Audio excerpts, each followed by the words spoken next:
Good morning, Father. The grace of our Lord Jesus Christ, the love of God, and the communion of the Holy Spirit be with you all. And with your spirit. My dear brothers and sisters, to prepare ourselves to celebrate the sacred mysteries, let us call to mind our sins.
May Almighty God have mercy on us, forgive us our sins, and bring us to everlasting life. Amen.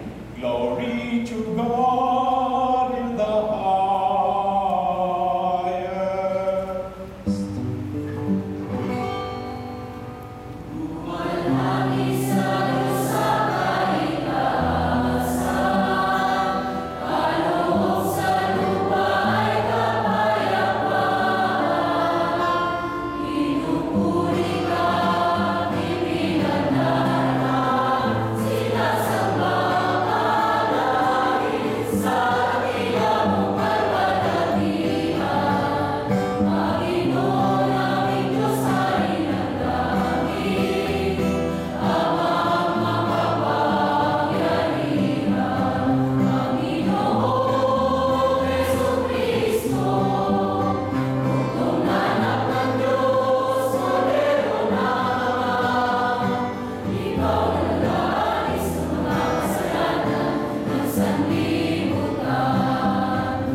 Let us pray.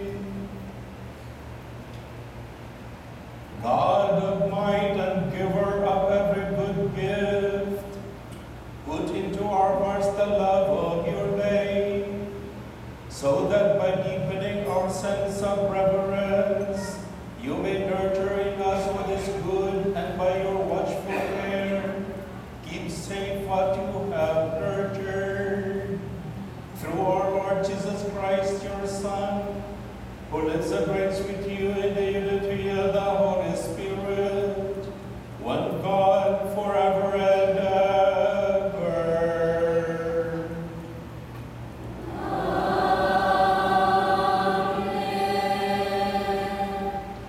Please be seated for the liturgy of the word. In the first reading, the prophet Jeremiah describes the derision he endures for the word of the Lord, but he chooses to continue doing God's work despite the suffering he knows will come. Dumadaing si Propeta Jeremiah sa Panginoon dahil sa mga paghihirap na dulot ng kanyang pangangaral sa salita ng Diyos. Nababanaag sa buhay ni Jeremiah ang tungkuling gagampanan ni Jesus, ang Mesayas na papahirapan at papatayin ng tao. Ang unang pagbasa. Pagbasa mula sa aklat ni Propeta Jeremiah. Panginoon, ako'y iyong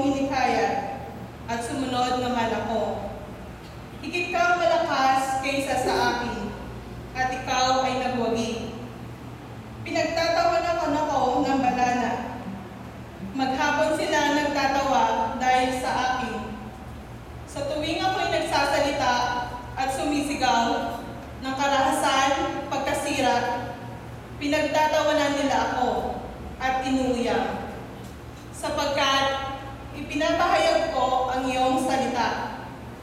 Ngunit kung sasabihin kong lilimutin ko ang Panginoon at di na sasambitin ang kanyang pangalan, para namang apoy na naglalagablab ang aking puso ang iyong mga salita. Apoy na nakakulong sa aking mga buto. Hindi ko kayang pigilin ito. Hirap na akong magpigil. Ang salita ng Diyos. Salamat sa Diyos. Salmong tugunan, aking kinasasabikan, Panginoon, ikaw lamang. Aking kinasasabikan, Panginoon, ikaw lamang. O Diyos, ikaw ang aking Diyos na lagi kong hinahanap. Ang uhaw kong kaluluway, tanging ikaw yang hangad. Para akong tuyong lupa na tubig ang siyang lunas. Aking kinasasabikan, Panginoon, ikaw lamang. Bayan mong sanktuaryo sa lugar dakong banal. Ikaw rooy mamasdan ko sa likas mong karangalan. Ang wagas na pag-ibig mo'y mahigit pa sa aking buhay. Kaya ako'y magpupuri, ikaw ay pag-uulan. Aking kinasasabikan, Panginoon, ikaw lamang. Habang ako'y nabubuhay, ako'y magpapasalamat. At ako'y dadalangin sa kamay ko'y nakataas. Itong aking kaluluway, kakaing may kasiyahan. Magagalak na umaawit, ng papuri iaalay. Aking kinasasabikan, Panginoon, ikaw lamang. Pagkat ika'y sa tuwina ay katulong na malapit, sa ilalim ng papak, galak na ako'y umaawit. Ito'y aking kaluluway, sa iyo'y naghahawak. Pagkat ako'y hawak mo'y kaligtasa'y matitiyak. Aking kinasasabikan, Panginoon, ikaw lamang. In the second reading, Paul exhorts Christians to give God the spiritual worship of a life conformed to Christ, who, by His obedience, offered a perfect sacrifice to the Father. Inaanyayahan ni Pablo ang lahat ng Kristiyano na tumupad kay Jesus at manatiling tapat sa kalooban ng Ama at hindi makiayon sa isipan ng mundo. Ang ikalawang pagbasa.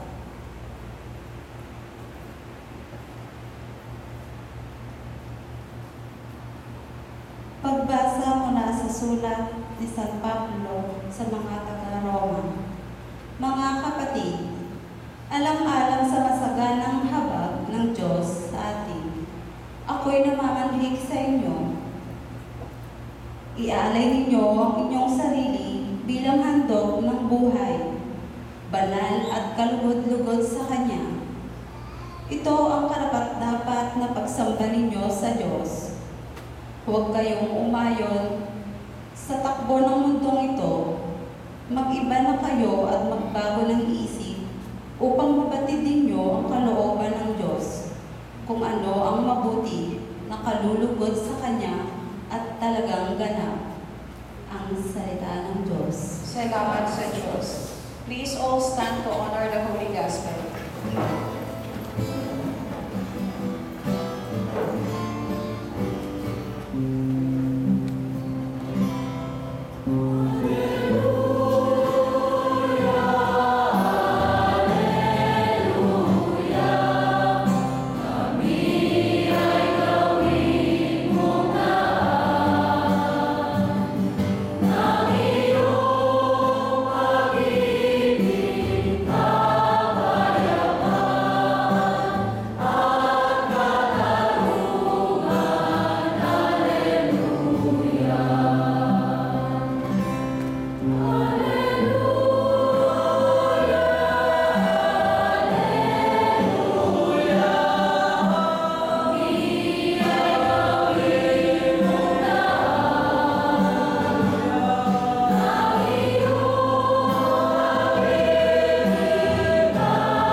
Lord be with you.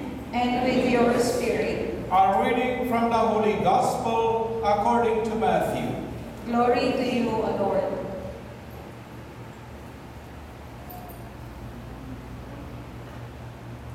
At that time, Jesus began to show his disciples that he must go to Jerusalem and suffer greatly from the elders, the chief priests, and the scribes, and be killed on the third day, be raised. Then Peter took Jesus aside and began to rebuke him. God forbid, Lord, no such thing shall ever happen to you. He turned and said to Peter, "Get behind me, Satan. You are an obstacle to me. You are thinking not as God does, but as human beings do." Then Jesus said to his disciples, "Whoever wishes to come after me must deny himself, take up his cross, and follow me. For whoever wishes to save his life will lose it, but whoever loses his life for my sake will find it. What profit will there be for one to gain the whole world and forfeit his life? Or what can man give in exchange for his life? For the Son of Man will come with his angels in his Father's glory, and then he will repay all according to his conduct." My dear brothers and sisters, the good news for our eternal salvation. Praise to you, Lord Jesus Christ. Please be seated for the homily. Dearly beloved in Christ, again, good morning. Okay, Sunday, okay. Dear brothers and sisters, last Sunday, ang gospel ay nagsabi sa atin tungkol kay Peter na sinabihan ni Jesus, "Thou art Peter, and upon this rock I will build my church, and the gates of hell will not prevail against it." Sinabi niya kay Pedro, "He is the rock at hindi magigiba."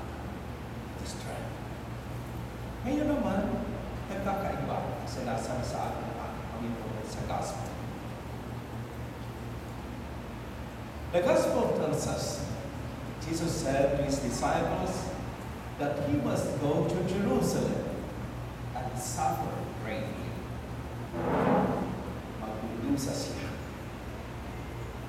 from the elders and the chief priests and the scribes, and be killed, and on the third day will be raised.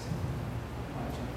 He was telling already his disciples he's going to Jerusalem, then he will suffer greatly from the elders and chief priests, who will be killed, and on the third day will rise. Sinasabi na, he will be killed, but on the third day, he will rise again. Then Peter took aside and began to rebuke him. Sinabi niya ang ating Panginoon, "God forbid, Lord, no such thing shall ever happen to you." Imagine yan ang human expression. He was just telling them that you have to suffer. Then he said, "No, you will not suffer." Ganyan talaga. Ayaw mag-usap. But he didn't complete. He didn't understand fully Jesus. He will suffer and die, and on the third day, he will rise again. Sana makumplito ang pagsasunod sa ating Panginoon sa Kristo. To live with Christ, to be with Christ, you have to follow him, and you have to follow him to the cross. Hindi lang sa kasagawa. But we have to include also suffering. Para sa atin, bahagi yan sa ating pamumuhay ang cross. Pero itong cross ay dapat kasama din sa cross ng ating Panginoon sa Kristo. Ang mga ginagawa natin ay dapat meron ganyan. Di ba bumagin tayo? That's the sign of the cross. We are all filled with the sign of the cross. Pagbababa natin kung ano ganyan tayo. Pero we realize kung ano ibig sabihin. Ting sakit lang sa ulo. Takbo ka tayo. Kunting karamdaman lang kayo. Nasasakit. Like the sign of the cross. Nag-cross na tayo. Pero kung nandyan ang real cross sa ating pamumuhay, ayaw na natin. Jesus is reminding us. That's why Peter said, not Lord, not. Because alam natin sino ang ating Panginoon sa Kristo. Alam ni Pedro kung ano ang kapangyarihan na nasa ating Panginoon sa Kristo. He said, no, hindi mangyayari yan. But Jesus said, get behind me, Satan, you are an obstacle to me. Sa likod ka sa cross. Imagine, sakit-sakit ng Panginoon. Sinabi lang, hindi, you will not suffer the cross. No, you will not suffer the cross. Get behind me, Satan. You are an obstacle to me. You are thinking not as God does, but as human beings do. You are thinking not as God does, but as human beings. Jesus was telling him about his sufferings. He's going to suffer. But what is promising there is that he said, on the third day, he will rise again. Yan ang consolation sana. Pero ang bawat isa sa atin, tinitingnan na natin ang cross. Yung paglulusan, yung pagtitis, ang sakit sa ito, ganyan. Yan ang naiisip natin. Every time we feel this. Hindi natin alam kung ano ang ibig sabihin nitong karamdaman, nitong kasakitan. Hindi natin alam kung ano ang cross. Then Jesus said to his disciples, whoever wishes to come after me must deny himself. Hindi yung makasarili. Marami sa atin makasarili. Whoever wishes to come after me must deny himself, take up his cross, and follow me. You take up the cross. Hindi lang you take up the cross, but the cross. Taking up the cross, then following Jesus. Yan nakakaroon ng pagkakas ng ating mga. If we are taking up our crosses and following Jesus. Maraming mga crosses tayo, but kung minsan, we will follow Jesus. Kung minsan na, kung may problema sa mga ganyan, nakakalimutan natin ang ating Panginoon. Sana, dahil may cross tayo, doon, mas marami sana tayo sa kanya. For whoever wishes to save his life will lose it. But whoever loses his life for my sake will find it. Whoever loses his life for my sake will find it. What profit would there be for one to gain the whole world and forfeit his life? What does it profit you? Kung masaya ako, mamatay ka, nasa impyerno ka. Mayaman ka ako, maraming mga pera, maraming mga pagkakagad babae, yan mga bubing lalaki. Pero at yun, ano ko, sa impyerno ka. Mga simpleng salita ng ating Panginoon Diyos. What profit will there be for one to gain the whole world and forfeit his life? Pero ito ang salita. Kayo ng kayo. Pero for what? Para sa sarili. At saka nakakalimutan natin ang Panginoon Diyos. Siya nagchuchubig makatakot ng pera. Or what can you give in exchange for his life? The Son of Man will come with his angels in his Father's glory, and then he will repay all according to his command. My dear brothers and sisters, Jesus is reminding us to take up the cross and follow. Itong cross ay maraming sa atin. At baptism, binyagan tayo, di ba? Naalala niyo? Nakakataon lang kayo. The right of baptism. And baptism, binyagan tayo. Unang-una, tinatanong kung ano ang pangalan ng bata. That is the right of the child. At itong mga pangalan na binibigyan sa bata ay usually sa pangalan ng mga banal. Yan ang sa ating traditional. Pero anong ginagawa ngayon? Pangalan pa na. Sino na pangalan ito? Ano ang ginagawa? Mga sikat na pangalan, mga siksi na pangalan, ipinapagay sa bata. Wala na yun. Luis, Maria, Pedro, Juan, wala na. May isang naman ang sabi, anong gusto mo? Sabi, anong pangalan ng bata? Sabi, Toyota. Toyota, sabi niya. Ito ay brand yan ng kotse. Oh, sige. Malitan mo yan. Oh, ito, Mercedes. Kotse din yun eh. Ayaw talaga lahat. Hindi mga kotse. Sabi nung ng pari, oh, anong gusto mo ibuhos mo sa kanya? Tubig, diesel, o gasolina? Nawala na. Yan, sacramentality of the sacrament. Kung ano ba sila, anong pangalan? Ibigyan ng pangalan. Iusulit sa mga bata, sa mga santo. Upang itong santo, ang pangalan ko, ang pangalan ko ay Alberto, ang ibig sabihin nito, alam ko kung sino si Alberto, at itong pangalan na Alberto, itong banal na santo si Alberto, ay dapat malaman kung sino siya, at in the process,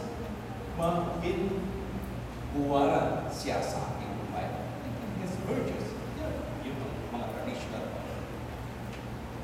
Ano sa atin ang mga So after that, kung bigyan tayo ng pangalan, iniimbitahan ng ninong at ninang, kung maraming ninong at ninang, maraming nagaganyan. Usually, it's only one ninong or ninang. Mayroong isang katopa na marami nang kasi ano ginagawa? Wala nang sacramentality ibigay, wala na sa kabanalan. Kasi pag Pasko, maraming regalo ito, maraming ninong. At saka ginagawa ninong yung mga government officials, sir, yung mga sir. Hindi ba ganyan ang tao? Then after that, yung sinasabi naman, pagkatapos ang ibigay pangalan, then I invite you, parents and godparents, to make the sign of the cross of the forehead of the child. Ang cross. At itong cross naman ito ay dapat malaman kung ano ang kahulugan ng cross. That we are asked to follow Jesus.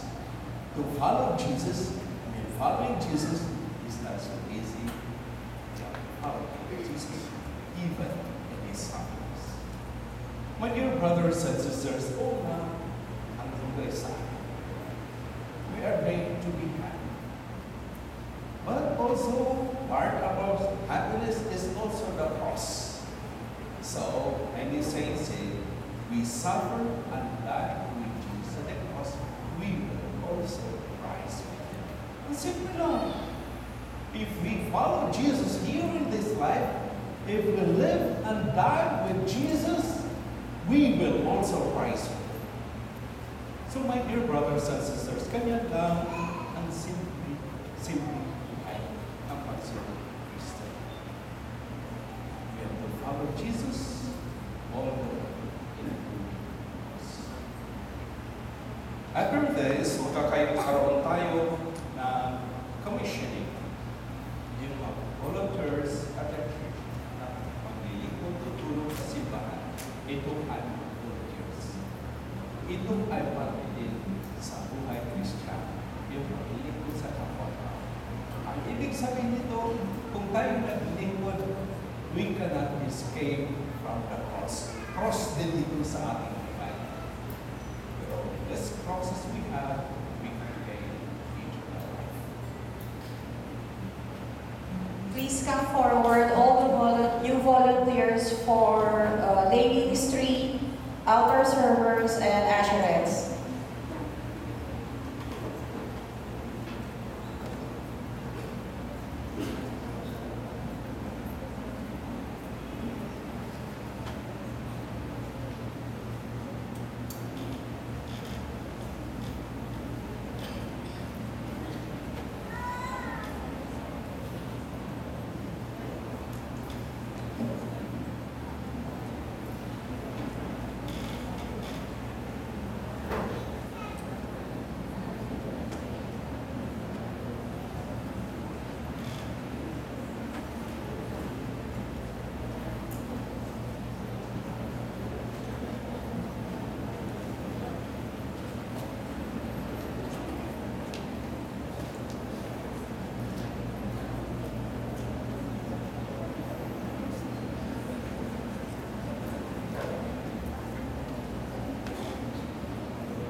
My dear brothers and sisters, on behalf of our parish community, I would like to thank you for offering yourselves to serve in our community. May you be faithful to respond generously to your baptismal call by being of service to others and to the church. Each of you has been called from this parish community to serve as lay ministers, altar servers, ushers, and usherettes. Do you accept the responsibilities of the parish that we place on you? Will you strive to be more like Christ so that you will be better able to serve God's people? May God bless and sustain you in the work you have taken and for this parish community. Be a beacon of light in the life of the church. Christ is the light of the world. Your task is to walk in the light of Christ and to share it with others.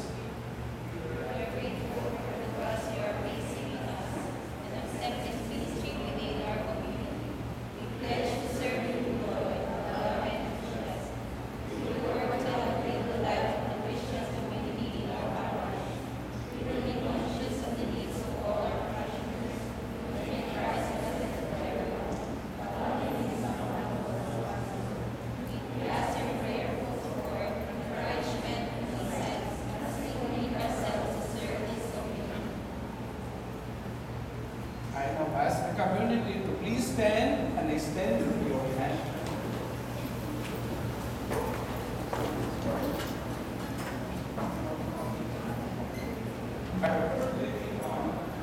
You gather us together as the Filipino parish community of Sacred Heart Church to carry the gospel of Christ to all. Bless our new volunteers.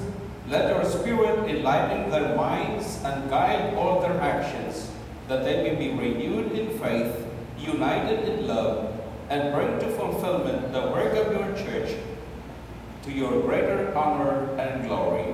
We ask this through Christ our Lord. Amen. Thank you. May they be blessed with your heavenly gifts and make them ready to do your will. In the name of the Father, and of the Son, and the Holy Spirit. Amen.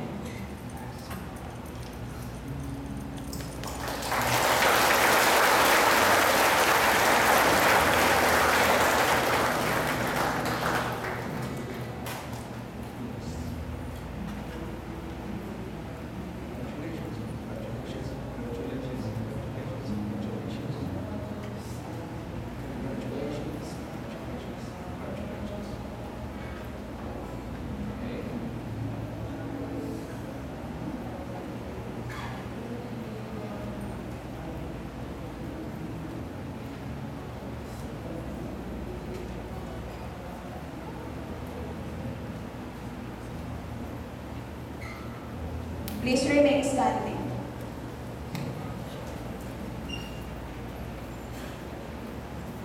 Let us now renew our faith in Him. I believe in one God, The Father Almighty, maker of heaven and earth, of all things visible and invisible. I believe in one Lord Jesus Christ, the only begotten Son of God, born of the Father before all ages, God from God, light from light, true God from true God, begotten, not made, consubstantial with the Father. Through Him all things were made. For us men and for our salvation, He came down from heaven, and by the Holy Spirit was incarnate of the Virgin Mary and became man. For our sake, He was crucified under Pontius Pilate. He suffered death and was buried, and rose again on the third day in accordance with the Scriptures. He ascended into heaven, and is seated at the right hand of the Father. He will come again in glory to judge the living and the dead, and His kingdom will have no end. I believe in the Holy Spirit, the Lord, the giver of life, who proceeds from the Father and the Son, who with the Father and the Son is adored and glorified, who was spoken through the prophets. I believe in one holy, Catholic, and Apostolic Church. I confess one baptism for the forgiveness of sins, and I look forward to the resurrection of the dead and the life of the world to come. Amen. My dear brothers and sisters, let us pray to our Heavenly Father that through the cross of Christ His Son, He may bring us to the glory of His kingdom. Full of confidence we pray. Ama, tingin mo ang aming panalangin. Para sa mga propeta at mga alagad ng salita ng Diyos sa makabagong mundo, Panginoon, patuloy nawang magningas ang iyong salita sa kanilang mga puso upang ito ay maging inspirasyon nila at lakas. Manalangin tayo. Para sa mga pinuno ng simbahan at pamahalaan, Panginoon, turuan mo naman silang magmasid, magbasya at kumilos ayon sa iyong pananaw at hindi ayon sa batayan ng mundo. Manalangin tayo. Para sa mga may sakit, mga naghihirap, mga nasa bingit ng kamatayan, at sa lahat ng dumaraan sa mga pagsubok ng buhay, Panginoon, tulungan mo po kami. Manalangin tayo. Para sa mga dumadamay sa mga kapuspalan, Panginoon, maging lakas at inspirasyon kanila sa mga panahon ng kanilang panghihina o pananamlay. Manalangin tayo. Para sa aming lahat, Panginoon, tulungan mo kaming yakapin ang krus at loobing magpakapasakit para sa iyo at sa aming kapwa. Taglay ng pag-asa sa muling pagkabuhay. Manalangin tayo. Father, through the suffering of Jesus our Lord, we have received the gift of salvation. May we who acknowledge the mystery of the cross be freed from empty fear and anxiety. Through Christ our Lord. Amen. Please be seated for the liturgy of the Eucharist.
Christ, that the sacrifice of our lives may be acceptable to God, the Almighty Father.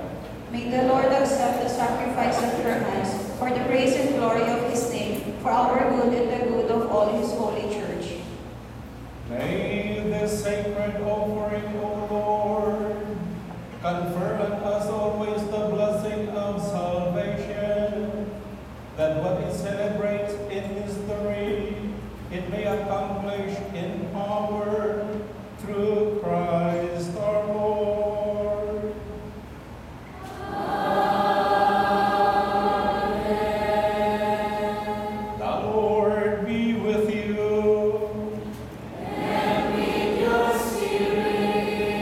Lift up your hearts. Let us give thanks to the Lord our God. It is truly right and just, our duty and our salvation, always and everywhere to give you thanks.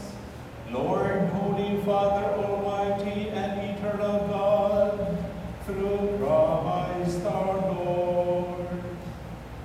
For out of compassion for the waywardness that is ours, he humbled himself and was born of the Virgin.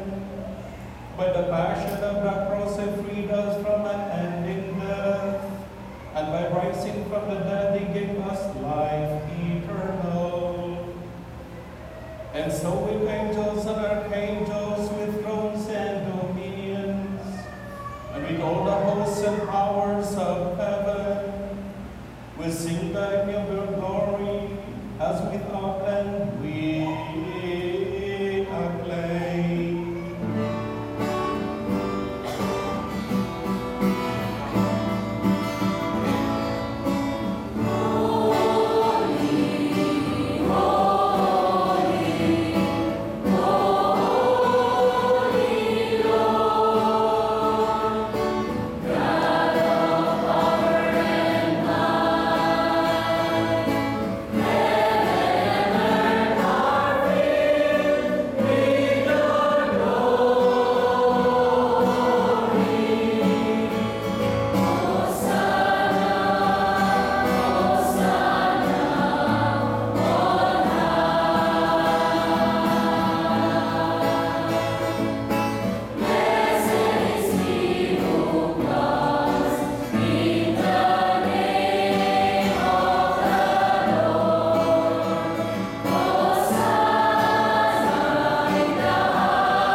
Please kneel.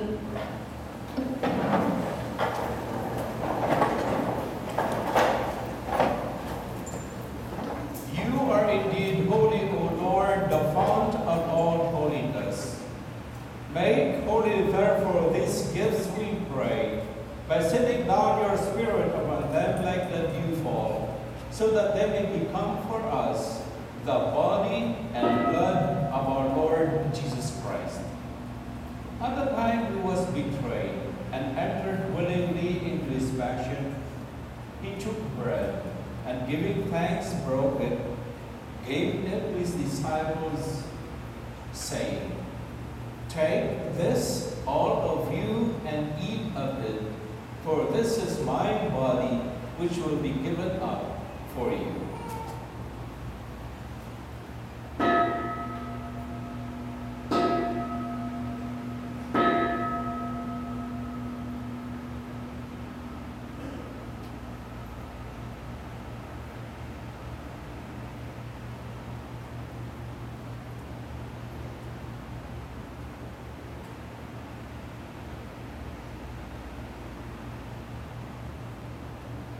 In a similar way, when supper was ended, he took the chalice, and once more giving thanks, he gave it to his disciples, saying, "Take this, all of you, and drink from it. For this is the chalice of my blood, the blood of the new and eternal covenant, which will be poured out for you and for many, for the forgiveness of sins. Do this in memory of me.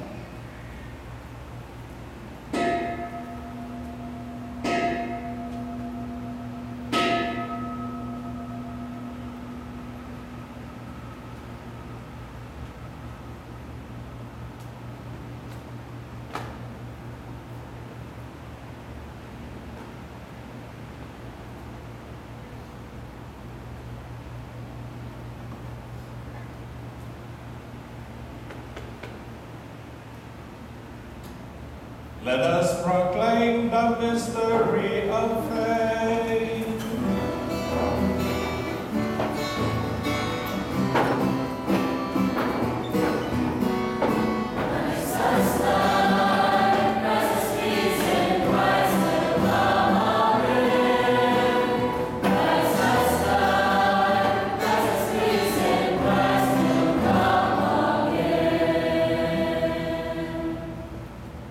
Therefore, as we celebrate the memorial of his death and resurrection, we offer you, Lord, the bread of life and the chalice of salvation, giving thanks that you have held us worthy to be in your presence and minister to you. Humbly we pray that partaking of the body and blood of Christ, we may be gathered into one by the Holy Spirit.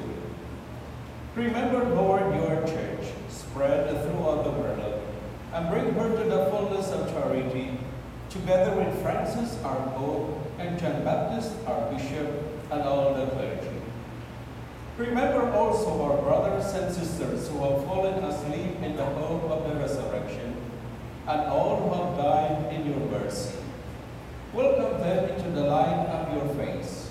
Have mercy on us all, we pray, that with the Blessed Virgin Mary, Mother of God, Saint Joseph, with the blessed apostles, and all the saints who have pleased you throughout the ages, we be married to be co-heirs to eternal life, and we praise and glorify you through your Son, Jesus Christ.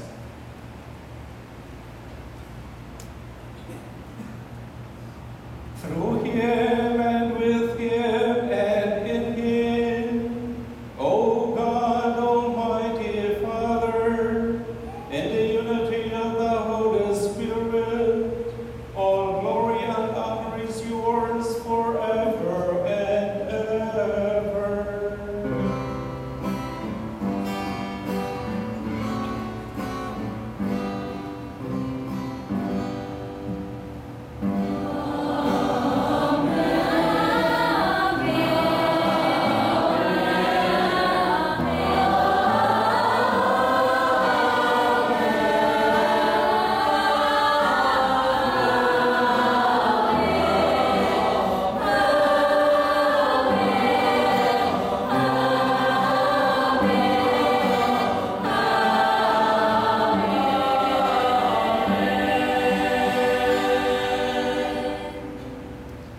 With joy, love, and confidence, let us sing to the Father the prayer Jesus himself taught us.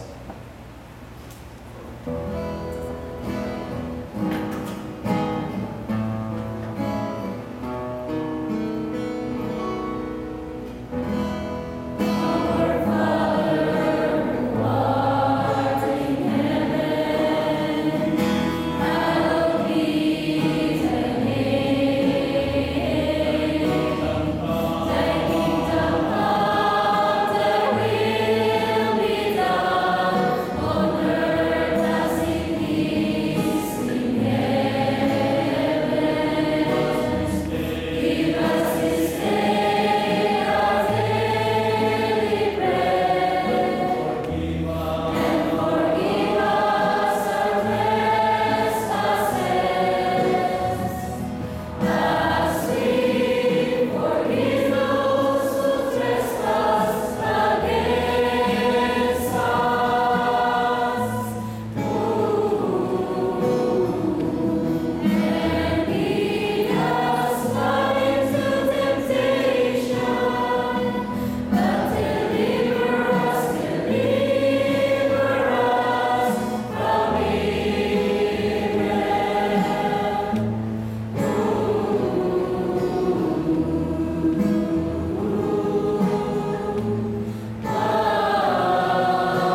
Deliver us, Lord, we pray, from every evil.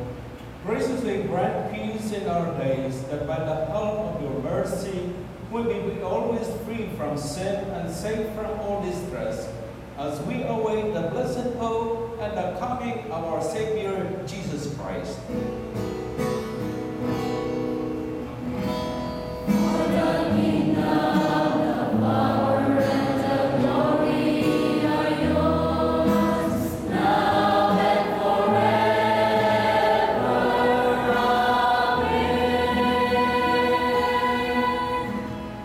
Lord Jesus Christ, who said to your apostles, "Peace I leave you, my peace I give you," look not on our sins, but on the faith of your church, and graciously grant her peace and unity in accordance with your will, who live and reign forever and ever. Amen. The peace of the Lord be with you always. And with your spirit. Let us offer each other the sign of peace.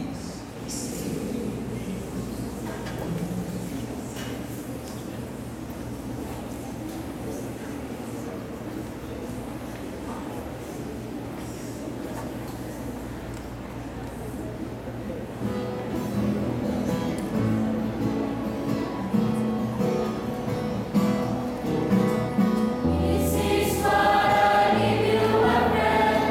This is what I wish to share. Let peace reign in every heart forever and ever. This is what I give you, my friend. This is what I wish to share. Let peace reign in every heart forever and ever. You take away the sins of the world. Have mercy on us. Love of God, you take away the sins of the world. Have mercy on us. Love of God, you take away the sins of the world. Grant us peace and everlasting peace. Please kneel.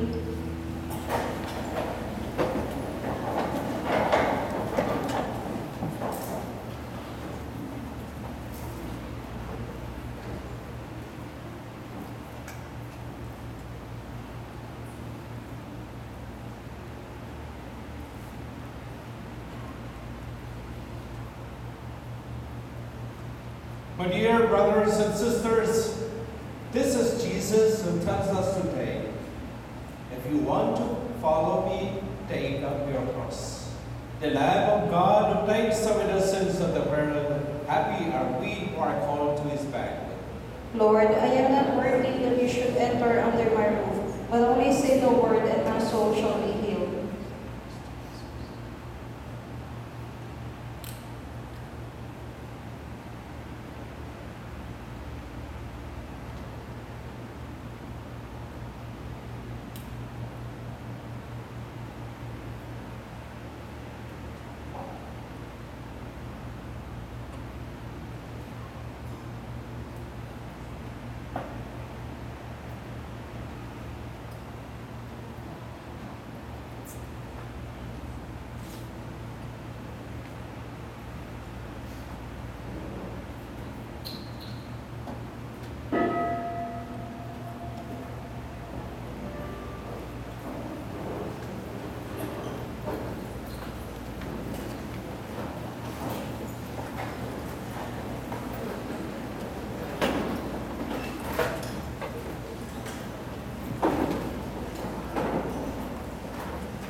Please all stand.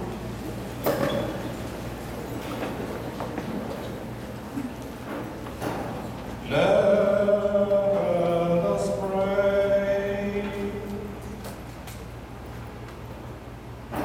Renewed by this bread from the heavenly table, we beseech you, Lord, that being the food of charity, it may confirm our hearts and stir us to serve you in our labor, through Christ our Lord.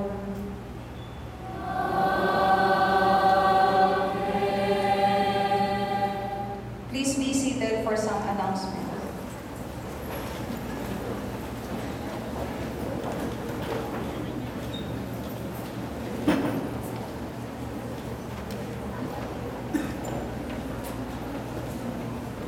Magandang umaga sa inyo mga kapatid.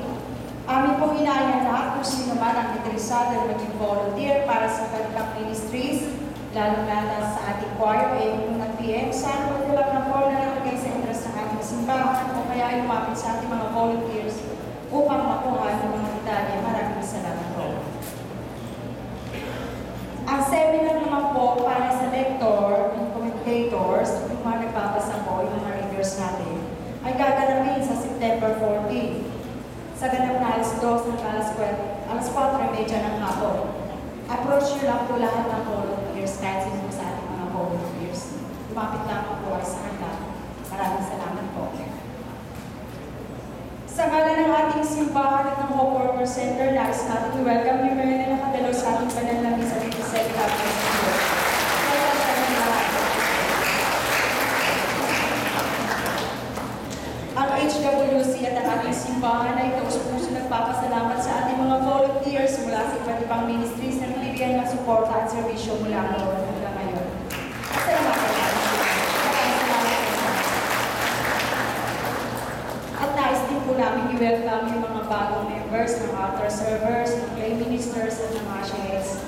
Sana mga kapatid, mag-grow kayo sa inyong pananampalataya at maging inspirasyon nyo ang taking ng pag-ibig ng ating Panginoon dahil hindi nakakapagod yun. Welcome kayo lahat.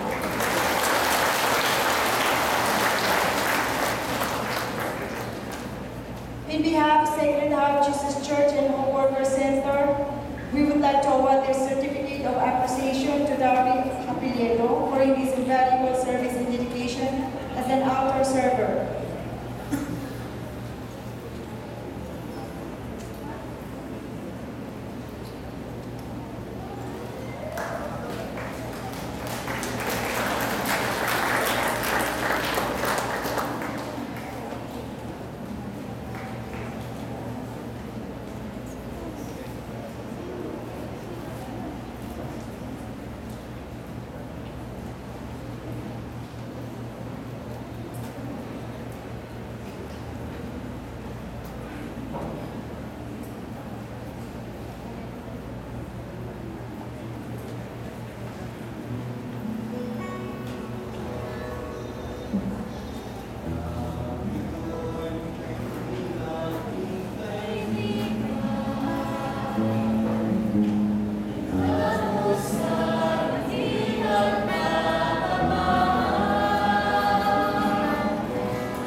Sa muling pagkikita, kapatid na Darby, magpalagi ka naman naman.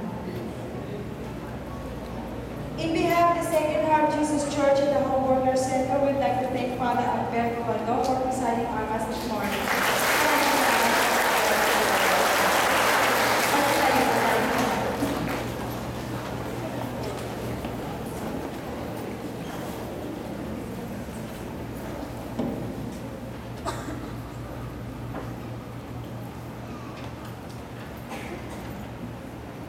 The Lord be with you.